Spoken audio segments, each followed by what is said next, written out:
Assalamualaikum warahmatullahi wabarakatuh. Yang terhormat Ibu Raya Nuan Febriani MPD serta teman-teman yang kami banggakan dan kami sayangi. Puji syukur kita haturkan kepada Ilahi Rabbi yang telah memberikan kita nikmat, rahmat, taufik, hidayah serta inayahnya sehingga kita dapat menjalankan perkuliahan seperti biasanya walaupun dalam keadaan online atau daring. Salat dan salam tetap tercurahkan kepada junjungan kita Nabi Agung Nabi Muhammad SAW yang telah membimbing kita dari jalan kegelapan menuju jalan yang terang benderang, yakni ad-dinul Islam wal iman.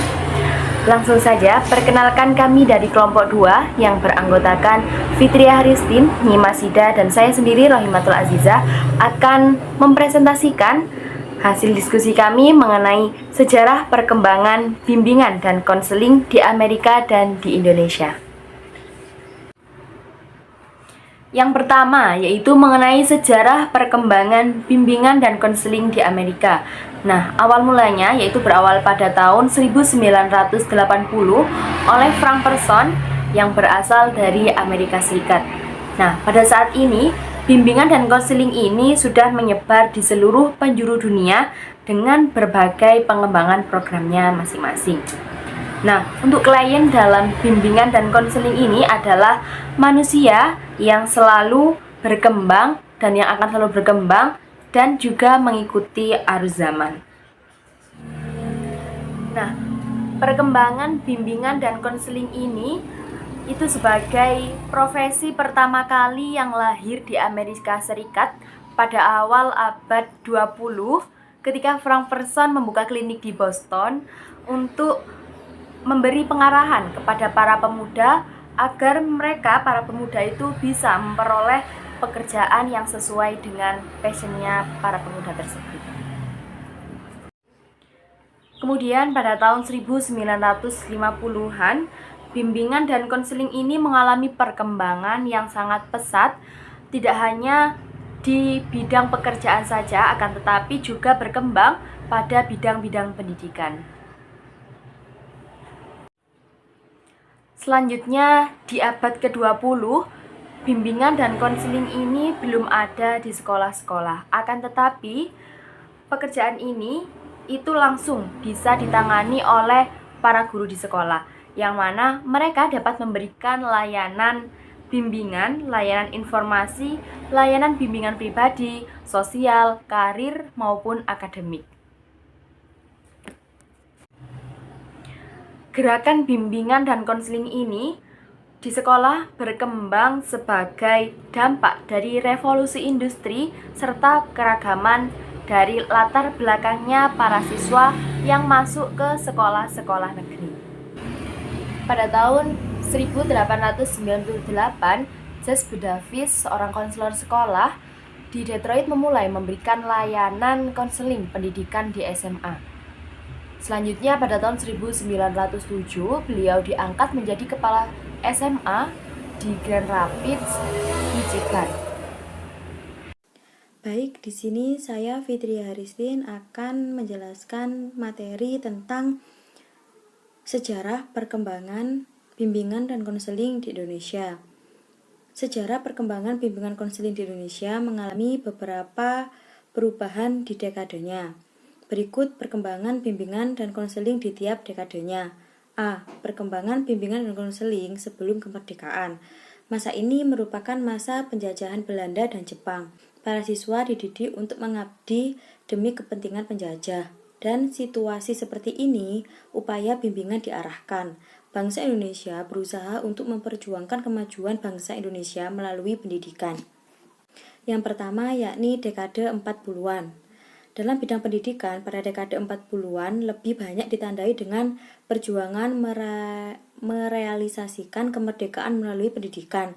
Melalui pendidikan yang serba darurat, maka pada saat itu diupayakan secara bertahap memecahkan masalah besar, antara lain melalui pemberantasan buta huruf sesuai dengan jiwa Pancasila dan UUD 45.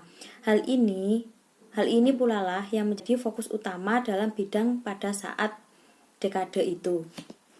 Yang kedua, dekade 50-an. Bidang pendidikan menghadapi tantangan yang amat besar, yaitu memecahkan masalah kebodohan dan keterbelakangan rakyat Indonesia. Kegiatan bimbingan pada masa dekade ini lebih banyak tersirat dalam berbagai kegiatan pendidikan dan benar-benar menghadapi tantangan dalam membentuk siswa di sekolah agar dapat berprestasi. Yang ketiga yakni dekade 60-an. Sejarah lahirnya bimbingan dan konseling di Indonesia pada dekade ini diawali dari dimasukkannya bimbingan dan konseling pada setting sekolah. Pemikiran ini diawali sejak tahun 1960. Hal ini merupakan salah satu hasil konferensi Fakultas Keguruan dan Ilmu Pendidikan yang disingkat FKIP yang kemudian menjadi IKIP di Malang tanggal 20-24 Agustus 1960. Perkembangan berikutnya, tahun 1964, IKIP Bandung dan IKIP Malang mendirikan jurusan bimbingan dan penyuluhan. Beberapa peristiwa penting dalam pendidikan pada dekade ini, yakni yang pertama, ketetapan PRS tahun 1966 tentang Dasar Pendidikan Nasional. Yang kedua, lahirnya kurikulum SMA Gaya Baru 1964. Yang ketiga, lahirnya kurikulum 1968. Dan yang terakhir, lahirnya jurusan bimbingan dan konseling di IKIP tahun 1963. Keadaan di atas memberikan tantangan bagi keperluan pelayanan bimbingan dan konseling di sekolah. Dekade berikutnya yakni dekade 70-an. Dalam dekade ini, perkembangan bimbingan dan konseling dapat terlihat dari rentetan poin berikut. Dalam dekade ini, bimbingan diupayakan aktualisasinya melalui penataan legalitas sistem dan pelaksanaannya. Pembangunan pendidikan terutama diarahkan pada pemecahan masalah utama pendidikan, yaitu yang pertama, pemerataan kesempatan belajar, yang kedua, mutu, yang ketiga, relevansi, dan yang keempat, efisiensi. Pada dekade ini, bimbingan dilakukan secara konseptual maupun secara operasional. Melalui upaya ini, semua pihak telah merasakan apa, mengapa, bagaimana, dan di mana bimbingan dan konseling. Kemudian dekade 80-an. Pada dekade ini, bimbingan ini diupayakan agar mantap. Pemantapan terutama diusahakan untuk menuju kepada terwujudnya bimbingan yang profesional. Dalam dekade 80-an, pembangunan telah dimasukkan repelita 3, 4, dan 5 yang ditandai dengan maju lepas landas. Beberapa upaya dalam pendidikan yang dilakukan dalam dekade ini yaitu yang pertama, penyempurnaan kurikulum. Yang kedua, penyempurnaan seleksi mahasiswa baru. Yang ketiga, profesionalisasi tenaga pendidikan dalam berbagai tingkat dan jenis. Yang keempat, penataan perguruan tinggi. Yang kelima, pelaksanaan wajib belajar. Yang keenam atau yang terakhir yakni pembukaan universitas terbuka. Yang keenam yakni dekade 90-an. Pada tahun 1993, pelaksanaan bimbingan dan penyuluhan di sekolah tidak jelas. Parahnya lagi, pengguna terutama orang tua murid berpandangan kurang bersahabat dengan BB. Muncullah anggapan bahwa anak yang ke BB identik dengan anak yang bermasalah. Kalau orang tua murid diundang ke sekolah oleh guru BB, di benak orang tua berpikir bahwa anaknya di sekolah mesti bermasalah atau ada masalah, hingga lahirnya SK Manpan nomor 83/1993 tentang jabatan fungsional guru dan angkatan kreditnya, yang di dalamnya termuat aturan tentang bimbingan dan konseling di sekolah. Ketentuan pokok dalam SK Manpan itu dijabarkan lebih lanjut melalui SK Mendikbud nomor 025/1995 sebagai petunjuk pelaksanaan jabatan fungsional guru dan angka kreditnya. Di dalam SK Mendikbud ini, istilah bimbingan dan penyuluhan diganti menjadi bimbingan dan konseling di sekolah dan dilaksanakan oleh guru bimbingan. Disinilahnya. Di dalam SK Mendikbud ini istilah bimbingan dan penyuluhan diganti menjadi bimbingan dan konseling di sekolah dan dilaksanakan oleh guru bimbingan. Disinilah pola pelaksanaan bimbingan dan konseling di sekolah mulai jelas. Yang ketujuh yakni tentang akhirnya Undang-Undang Pendidikan Nasional. Beberapa kecenderungan yang dirasakan pada masa itu adalah kebutuhan dan profesionalisasi layanan, keterpaduan pengelolaan sistem pendidikan konselor, legalitas formal, pemantapan organisasi, pengembangan konsep bimbingan dan berorientasi di Indonesia dan lain sebagainya.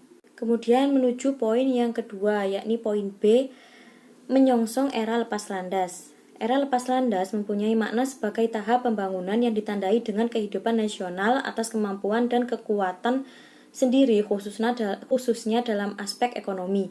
Ciri kehidupan lepas landas ditandai dengan keberadaan dan perkembangan atas dasar kekuatan dan kemampuan sendiri. Maka ciri manusia lepas landas adalah manusia yang mandiri secara utuh dengan 3 kata kunci, yakni mental, disiplin, dan integrasi nasional yang diharapkan terwujud dalam kemampuan menghadapi tekanan-tekanan zaman baru yang berdasarkan peradaban komunikasi informasi. Diharapkan periode konsolidasi akan dapat mencapai hasil-hasil yang memadai sehingga muncul tahun 2021 profesi BK di Indonesia sudah dapat ditinggal landas. Namun kenyataannya masih ada permasalahan yang belum terkonsolidasi yang berkenaan dengan SDM, yaitu mengenai Untrainet, Undertrainet, dan Uncommitted para pelaksana pelayanan. Poin yang terakhir yakni poin C, bimbingan berdasarkan Pancasila. Bimbingan mempunyai peran yang amat penting dan strategis dalam perjalanan bangsa Indonesia secara keseluruhan. Manusia Indonesia yang diciptakan adalah manusia Pancasila dengan ciri-ciri sebagaimana yang terjabar pada P4 sebanyak 36 butir bagi bangsa Indonesia. Pancasila merupakan dasar negara, pandangan hidup, kepribadian bangsa, dan ideologi nasional. Sebagai bangsa, Pancasila menuntut bangsa Indonesia mampu menunjukkan cita-cita kepribadiannya di tengah-tengah pergaulan dengan bangsa lain. Bimbingan sebagai bagian yang tak terpisahkan dari pendidikan dan mempunyai tanggung jawab yang amat besar guna mewujudkan manusia Pancasila. Karena itu keseluruhan kegiatan bimbingan di Indonesia tidak lepas landas dari Pancasila. Dan yang selanjutnya materi akan dijelaskan oleh rekan saya. Terima kasih. Baik, yang selanjutnya akan dijelaskan oleh saya yaitu mengenai sejarah latar belakang bimbingan dan konseling di Indonesia. Sebenarnya kemunculan bimbingan dan konseling di Indonesia itu telah ada semenjak tahun 1922, yakni dengan diterapkannya sistem pendidikan perjuangan yang merupakan asas-asas dari perguruan nasional taman siswa, dan di mana yang diusung oleh Ki Hajar Dewantara. Pada konsep dasar kependidikannya itu, diantaranya ada Ingarso Sing Tulodo, di mana yang memiliki arti bahwa seorang pemimpin, yaitu seorang pendiri, harus mampu menjadikan dirinya sebagai teladan bagi orang yang dipimpinnya ataupun orang yang dididiknya. Di mana bisa kita ketahui semua, ternyata teladan menjadi kata kunci kesuksesan dalam pembelajaran, sehingga ketika pembelajaran berlangsung, seorang pendidik harus mampu membimbing dan mengarahkan agar tujuan pembelajaran yang dipelajari siswa itu bisa secara benar dan tepat. Nah, selanjutnya ada Ing Madya Mangunkarso, di mana yang memiliki arti bahwa seorang pemimpin itu harus mampu membangkitkan semangat untuk bertindak mandiri dan kreatif pada orang yang dipimpinnya. Di mana pada yang dimaksud di sini, seorang pemimpin ataupun bisa kita contohkan misalnya dalam sekolah itu seorang guru harus memiliki peranan penting untuk menstimulus agar terciptanya prakarsa dan ide di dalam proses pembelajaran. Dan untuk yang selanjutnya ada Tutwuri Handayani, di mana yang memiliki arti bahwa seorang pemimpin itu harus mampu mendorong orang-orang yang dipimpinnya. Agar apa? Agar orang yang kita pimpin itu berani berjalan di depan dan sanggup bertanggung jawab. Nah, pada pengertian itu, seseorang itu harus dapat mendorong orang yang dalam tanggung jawabnya untuk mencapai tujuan secara berkelanjutan dalam pekerjaannya. Ada yang mengemukakan yaitu Muhammad Syafi'i yang menandaskan bahwa perlunya inisiatif perseorangan dan rasa tanggung jawab serta kelayakan memberikan kesempatan pada peserta didik untuk apa? Tentunya untuk mengembangkan suatu keterampilan pekerjaan yang tepat bagi diri mereka. Nah, dalam pandangan ini tuh muncul setelah Muhammad Syafi'i mendirikan sekolah kerja pada tahun 1926. Kebutuhan akan bimbingan itu ternyata bukan sekedar pada ranah jabatan saja, melainkan juga pada bidang pembelajaran atau bimbingan belajar. Pengas dari perlunya bimbingan belajar dalam pendidikan adalah bisa kita contohkan dalam suatu perguruan tinggi itu staf dosen di fakultas keguruan ilmu pendidikan dan para pejabat di lingkungan departemen pendidikan dan tentunya kebudayaan. Sehingga dari sana muncullah pemikiran mengenai cara-cara yang tepat agar bimbingan dan konseling dapat terintegrasi dalam struktur lembaga-lembaga pendidikan.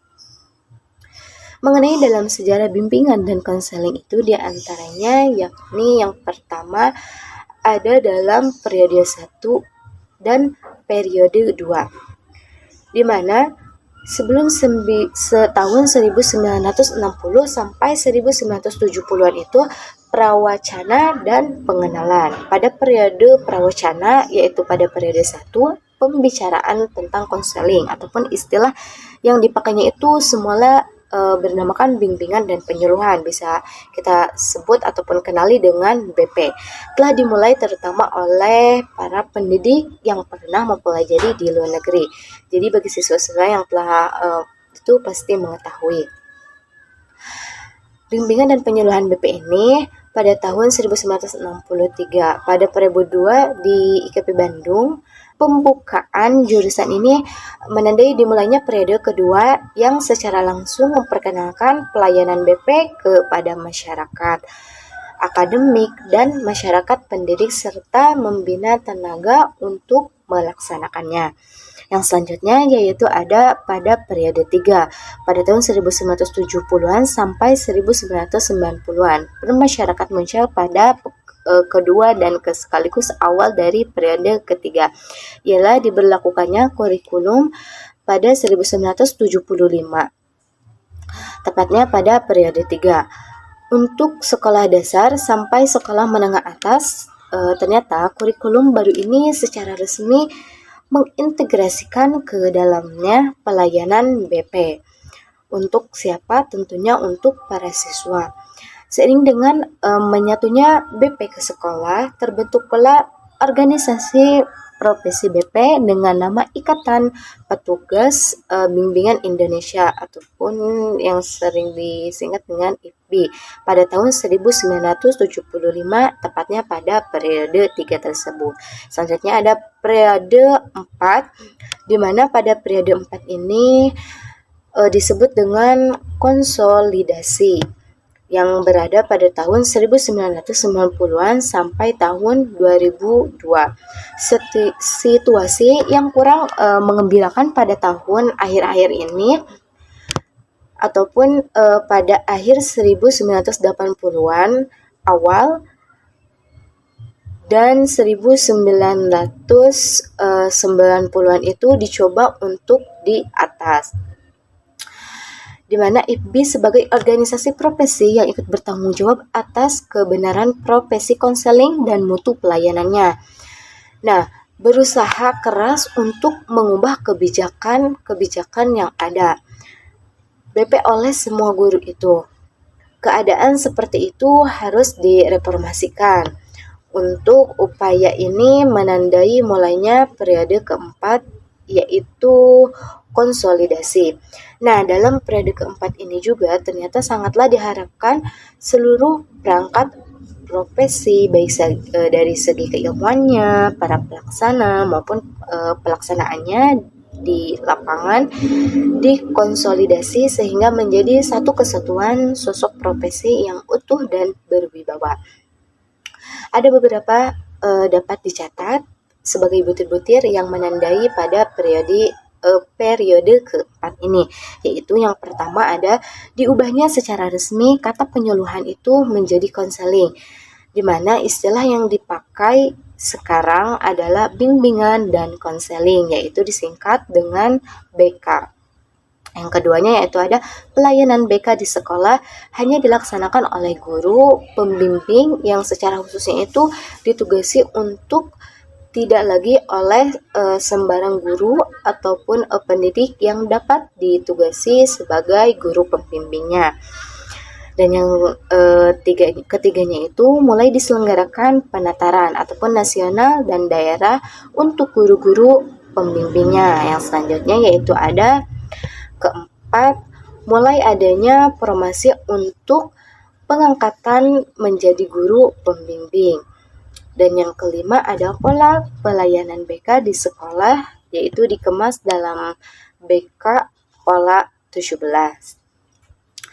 Dan yang keenam ataupun yang terakhir yaitu ada dalam bidang kepengawasan sekolah dibentuk kepengawasan bidang BK 6. Itulah mengenai sejarah latar belakang bimbingan dan konseling di Indonesia.